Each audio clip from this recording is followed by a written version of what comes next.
Thanks for staying with us here on Joy News Prime. Now, the minority leader, Haruna Iddrius, and two other colleagues have dragged the Attorney General to the Supreme Court over the approval of the electronic transaction levy, that's E-Levy, and they contend that the Parliament did not have the required number of at least half of members present when the controversial tax policy was approved.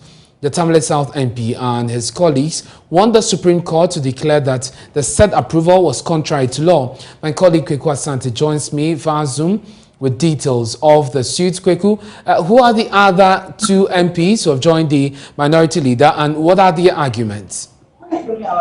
So, Ernest, there are two other MPs who are joining minority leader Haruna Iddrius to mount this legal challenge at the Supreme Court. The Boko Central MP Mahama Yariga and also the Northtown MP Samuel Okujeto. Their arguments are anchored on the 8th release they are seeking from the Supreme Court. They are also seeking the Supreme Court to give any other declaratory release that they so desire. But they mount their suit principally on the case that they were not up to 138 MPs in Parliament at the time the controversial tax measure was passed. Okay. And you know, the minority walked out when the process was unfolding. And at the time the minority walked out, they were advancing the committee's report on the E-Levy in Parliament. And so, although that had the minority's presence, they are arguing that when the vote for the second reading was taken, they were not present. And they are going to show to the Supreme Court that at the time in Parliament, there were only 136 MPs on the floor.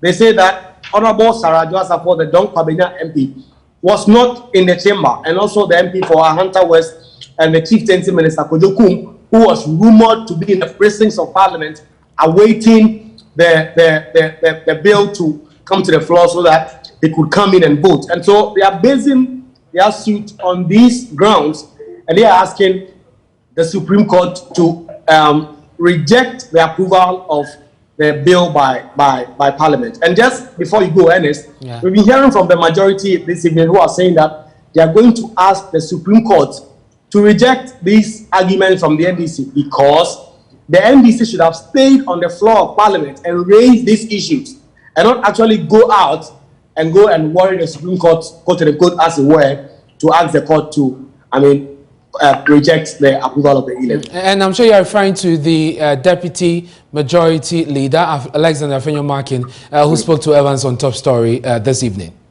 Yes. So he's been making the point that their side will be seeking to join the suit, and will be making the case to the court that the jurisdiction of the court has not been properly triggered.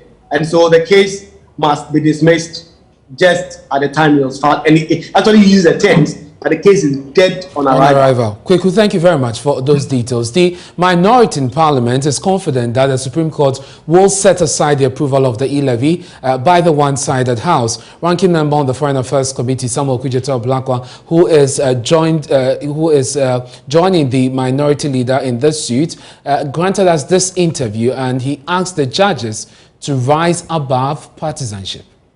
Well, as you do know, I cannot speak for the judiciary, but my colleague, my colleague plaintiffs and I remain confident. We believe that this matter is open and shut. This is very clear cut. The Supreme Court has only very recently, pronounced on these matters. Very recently. I do not see how the Supreme Court will go back on its word or will have a change of mind, when the Supreme Court has been very clear about the implications and the meaning, the true meaning of Article 1041. So I am very confident. The Honorable Haruna Iddrius, the Honorable Mahama Yariga, who are plaintiffs with me in this matter, we are very confident that the Supreme Court will uphold its